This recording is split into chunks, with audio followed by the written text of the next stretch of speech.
This article discusses the life cycle of a star, starting from its birth in giant molecular clouds.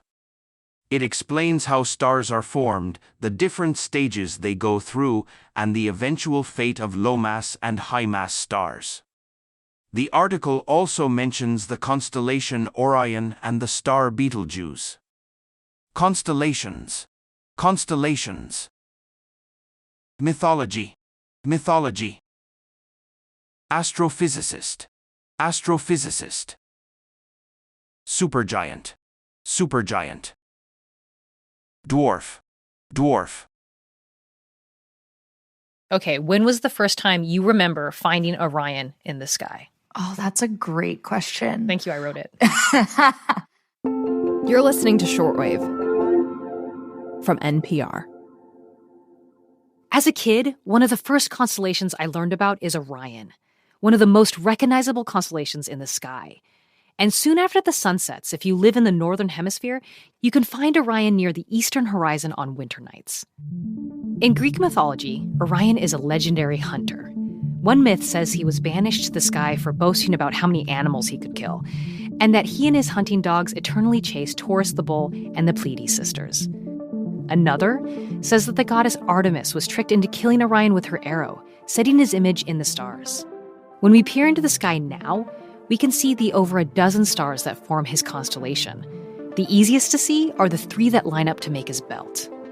You know, I'd seen it before, but I didn't know what I was looking at. And I started studying the star Betelgeuse as a freshman. And so my gaze was drawn upwards to that red star in Orion.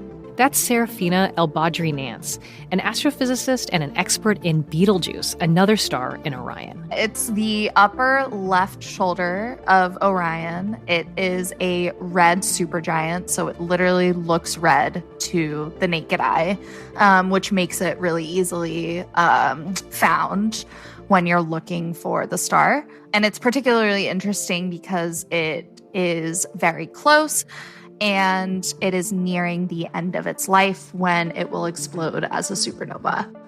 If you're looking up at Betelgeuse, coming to the end of its life, you might wonder, how did it get there? What stages of life does a star go through before it dies? The life cycle of a star is primarily determined by the mass of the star. So low-mass stars have very different fates than high-mass stars do. A low-mass star, stars smaller than our sun, will live longer than high-mass stars, like Betelgeuse. It's kind of like dogs. Smaller dogs tend to live longer than big ones. And these really massive stars explode at the end of their lives. But don't worry. Our sun is not massive enough to explode at the end of its life. Instead, it will sort of get really big as a red giant and then will fizzle out into what we call a white dwarf. So today on the show, it's a star party. Serafina and I walk you through 3 winter constellations and journey through the life of a star. I'm Regina Barber, and you're listening to Shortwave, the science podcast from NPR. Okay, Serafina, let's start with the beginning of a star's life. How are stars born? So basically, stars are born in these stellar nurseries that we call giant molecular clouds.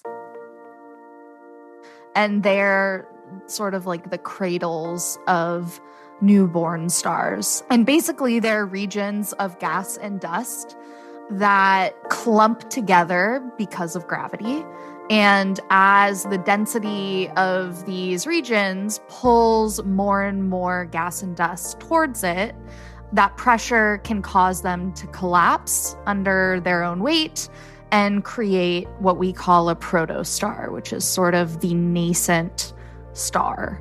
And then over the course of, millions of years, the protostars will sort of settle down and ignite fusion in their cores, which sort of sets the star on its life cycle as a real main sequence star or hydrogen burning star.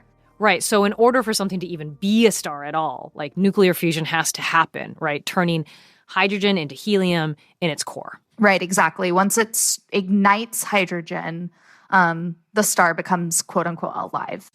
Nuclear fusion is the lifeblood of a star. And basically what happens in the cores of stars is that elements and molecules collide with each other and create heavier and heavier elements as they do so. And their energy is released in the form of light that sort of shines through the star and that we see as starlight, or in the case of our sun, sunlight. So that nuclear fusion basically sets the tone of the star, and that nuclear fusion ignites once the star transitions from a protostar to a main sequence star. Once stars start to fuse those elements in their core, they wink into existence. And this doesn't usually happen in isolation. Groups of stars are born from the same molecular cloud. And if you zoom back out to the larger scene of these constellations and look to the right of Orion, you will see Taurus, the bull. And within that constellation, you can catch a glimpse of the Pleiades sisters running from Orion and his dogs. It's an area with baby stars. So the stellar nursery in the Pleiades has basically hundreds of new stars, and they're blue because of the size and the temperature that they're born at. These baby stars in Pleiades, they're blue because they're born very hot. This makes sense if you think about fire. Like a campfire is really red, maybe yellow, but it's not as hot as the blue flame that comes out of a blowtorch. So blue stars are hotter than red stars. And new forming stars are sort of at the hottest parts of their existence. So they look very blue. And as the Pleiades or any stars form and move around, some stars will split off from their siblings. But those that stick together, they can form binary or even trinary systems.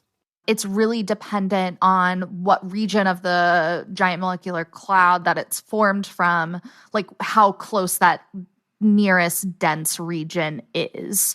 So if two dense regions sort of form close together, then you more easily form a binary star. Like Sirius, the star in the chest of Orion's largest hunting dog, Canis Major. With a quick look, you can probably see Sirius A, the brightest star in the sky. But it's part of a binary system with a second, much smaller star, Sirius B. Okay, so Serafina, why is Sirius A so bright? Sirius is at the very beginning. It's a very young star compared to, sort of the evolution of stars. So it's one of the closest stars to Earth. I think it's something like 8 or 9 light years away. Yeah, okay, let's compare Sirius to some older stars in Orion, right? So what process is happening in the core of these middle-aged stars? So nuclear fusion sets the sort of life stage of the star. Middle-aged stars, like the sun, have hydrogen fusing into helium in their cores. And they'll do that until the hydrogen in the center of the star runs out. Our sun is a middle-aged star. It's fusing hydrogen to helium, and as a byproduct of that fusion, it emits sunlight or starlight that we sort of experience every day. And yeah, middle-aged stars are relatively stable. Okay, so like middle-aged stars are fusing that hydrogen into helium in a very non-chaotic way, right? Yeah, exactly. And they stay there for a while. How long are stars technically middle-aged of their lifetime? The majority of a star's lifetime is during its middle age. So something like 90% of a star's life is spent in middle-aged. And then the last 10% is sort of this like violent upheaval at the end. So our sun is fusing hydrogen to helium for something like 10 billion years. So it's a very long, stable part of a star's life. Yeah. Just like me. Just 90% of my life is in middle age. Yep. But one day I will be in that final 10%, right? Like Betelgeuse, sadly. And that sits in Orion's shoulder, right? Yeah, exactly. I would call Betelgeuse a star that is nearing explosion and is sort of an elderly star that will explode anytime now, astronomically speaking. Okay, and we know that because of what's happening in its core, right? Like, what is changing? So a dying star has reached the point beyond which it can no longer fuse heavy elements in its core. It cannot get hot enough to fuse any heavier elements. But there are still shells of the lighter elements that are undergoing fusion surrounding the core of the star. And there's more to learn about the end of a star from Betelgeuse. Because it's so big, it's going to have this dramatic death. So it's a very bloated star. And basically, it has swollen as it gets older. Betelgeuse will not just fall back in on itself, but then it'll explode as a supernova. And when is the estimate that Betelgeuse is going to explode? There have been lots of discussions around when that might happen. Some people anticipate it could be tomorrow night. And some people, think more conservatively. I think studies are sort of pointing at 100,000 years or so, which might seem like a very long time, but astronomically speaking, that's, quite quick. I think we're all just sort of crossing our fingers and hoping that it goes off within our lifetimes, but who knows? We actually have an example of something like this in 1054 AD. A star exploded, and what was left over was so bright you could see it in the daytime for about a month. And as it dimmed, you could see the debris from the explosion at night for almost 2 years. So can you tell us about Betelgeuse and what that might look like if it explodes? Yeah, when Betelgeuse explodes, it'll be visible during the day and the night for about a month and will continuously be visible throughout the next, I think, year. So it'll be something that won't harm us here on Earth. The explosion is far enough away that we won't actually feel any sort of physical ramifications, but it'll be a beautiful light show that, we'll be able to see for quite some time. What kind of life lessons can we learn from stars?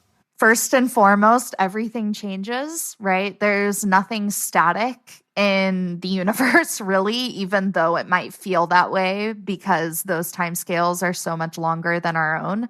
But change, and even violent change, I think in a star, as it nears the ends of its life, it sort of experiences these crazy rapid mass loss, violent winds. It can burp things, it can eject things, and it might seem as though that is, very chaotic and that can have a negative connotation. But I think actually it's very normal, right? We all sort of undergo these periods of turbulence and chaos, and out of that can come something really beautiful. So I find a lot of comfort in knowing that even these enormous stars experience something that we all experience at some points in our lives. Serafina, thank you so much for being a guide to the stars with me. Thank you so much for undergoing this journey with me.